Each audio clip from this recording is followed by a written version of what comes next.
E a gente já dá o pontapé inicial aqui, pessoal, com toda a seriedade que esse caso merece, que foi o latrocínio chocante, bárbaro do engenheiro Francisco Filipo, morto a sangue frio dentro da própria casa, no Jardim Paulista, em São Paulo. Ainda segue gerando uma comoção imensa e só denunciou, francamente, aqui com todos vocês nos ouvindo, nos assistindo, só denunciou uma ponta de um iceberg, de uma enorme e super especializada quadrilha em roubos, principalmente aqui em São Paulo, tá? Fica aquela dúvida se realmente era só um assalto ou quase um exercício paramilitar. Isso porque os mesmos criminosos já são investigados por outra invasão de residência em maio, em Pinheiros, outro bairro nobre da capital paulista. As investigações em curso nesse momento, pessoal, apontam que o grupo é grande e costuma agir de modo rápido e o modus operandi que eles empregam na prática é o seguinte: depois de uma investigação minuciosa de cada uma das vítimas dos alvos, onde os criminosos acompanham a rotina delas por um bom tempo, a quadrilha tenta invadir as residências e realizar os crimes sem levantar nenhuma suspeita, clonando controles de portões automáticos e mantendo as vítimas sob permanente e hostil ameaça. A verdade é essa.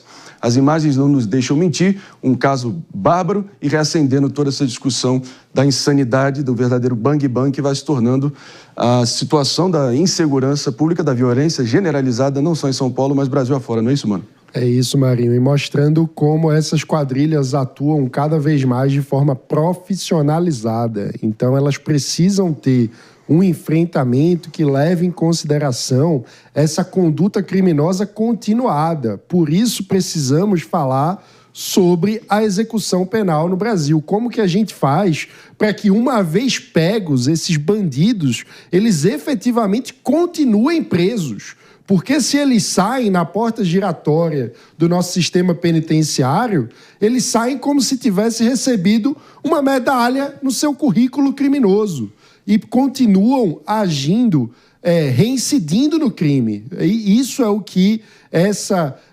investigação da Polícia Civil demonstra, que são quadrilhas altamente especializadas que estão estudando para efetuar os seus crimes de forma cada vez mais efetiva, clonando o controle remoto de portões automáticos e tendo todo o estudo da rotina da vítima antes da operação. Então, eles fazem tudo acontecer de forma muito rápida porque estudaram previamente. Isso precisa ser levado em consideração para uma atualização da nossa legislação. Não estamos combatendo apenas o crime ocasional. Estamos falando do crime profissional. Aquelas quadrilhas que vivem em torno da criminalidade. Isso precisa de um enfrentamento que o Estado brasileiro se mostra ainda incapaz de realizar.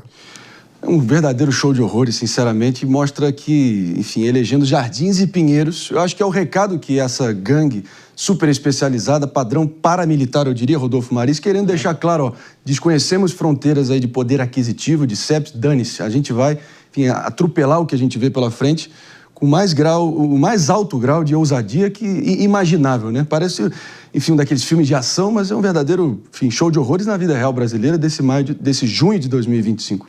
Claro, bom dia, Marinho, bom dia à nossa audiência, meus amigos de bancada aqui.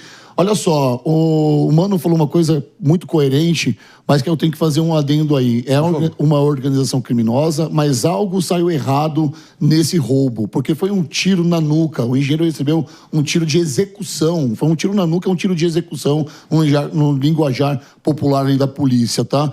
Esse assalto durou cerca de 8 minutos. Eles deixaram para trás dinheiro, dólar, relógios, ou seja, algo deu errado na forma de orquestrar esse assalto, esse roubo a essa residência, algo deu errado.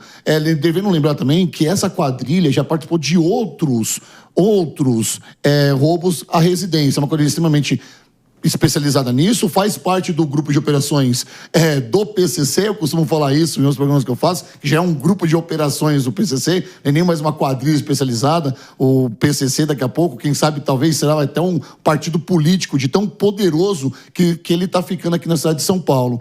E a nossa doutora, né, a doutora aqui do DHPP, está fazendo um trabalho de excelência. Em 2 dias já conseguiram resgatar o carro que foi usado no outro assalto, há cerca de 10 dias, em Pinheiros, que agora é entender as notícias, os próximos capítulos, né, Marinho? Porque, de fato, se forem presos, o que uma sociedade quer como resposta é que esses vagabundos apodreçam na cadeia. E nós temos um sistema aqui penitenciário, um sistema, na verdade, né, nosso sistema penal é um sistema muito falho nesse sentido. Caso eles se entreguem aqui, eles podem sair pela porta da frente de uma delegacia. Olha só que absurdo. Então, cabe também às nossas autoridades rever esse tipo de processo penal para que bandidos como esse apodreçam a cadeia.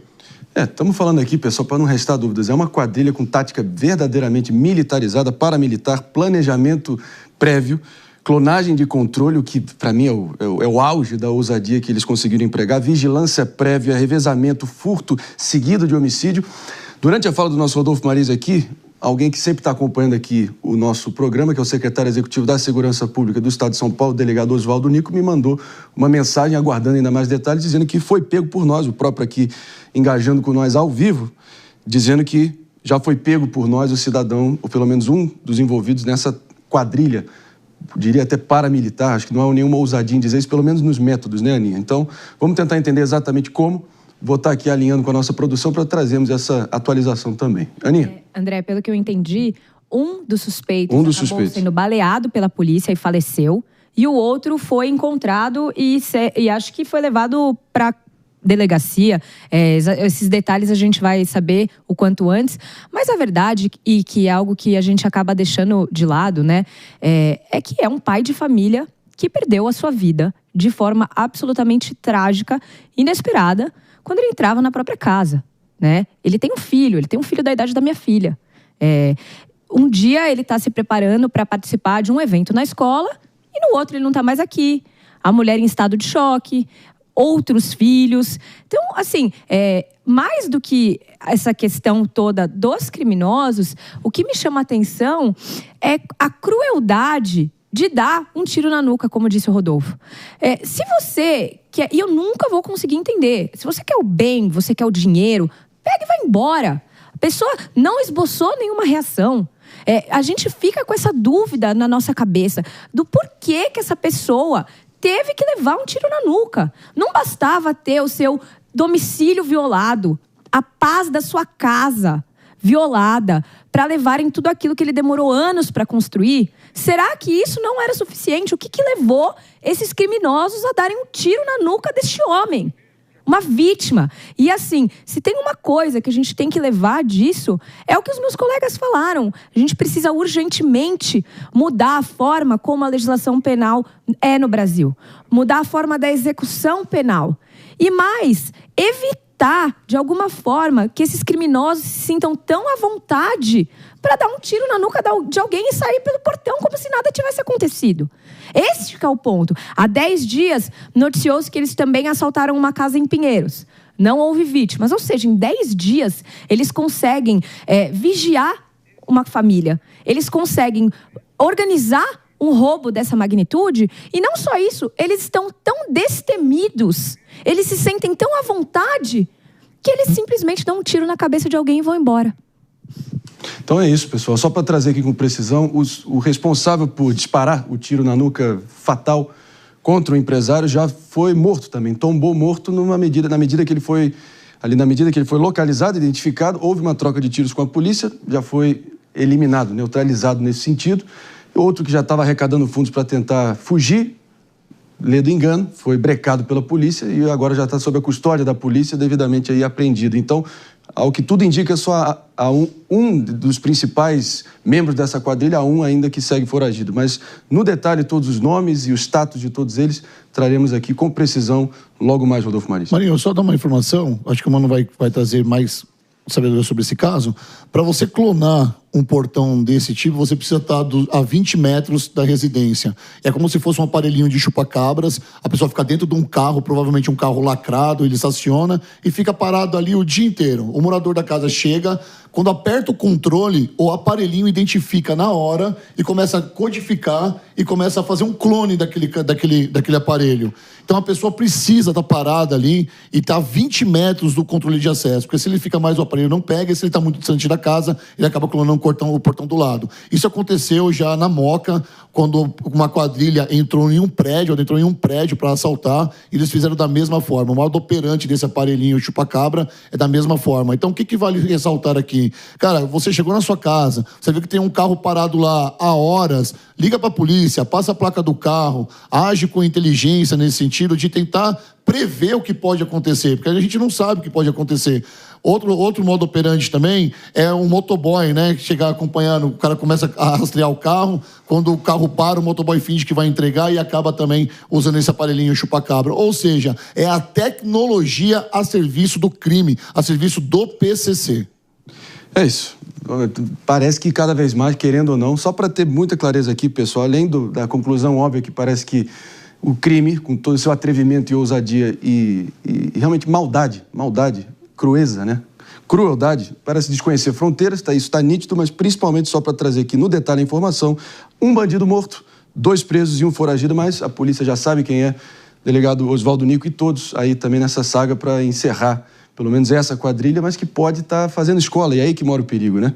Mas é bom entender, por mais, enfim, digno, esse grau de sofisticação tecnológica e atrevimento é digno de um hacker sênior, isso que o nosso Rodolfo Marez acabou de descrever, mas é importante que as empresas de segurança privada já possam também estar se antecipando para poder neutralizar, que isso vire praxe a partir de agora. Verdade, é aí que mora o perigo. Já existe, Marinho, desculpa, perdão, só para trazer, só para concluir, já existe uma tecnologia em portões que ele vai codificando diferente. Cada vez que você acessa o portão, ele transmite um código diferente e fica impossível. Só que qual que é o ônus disso? É muito caro. Então, quanto mais o aparelho tem uma tecnologia mais avançada, mais caro ele fica, mas já existe.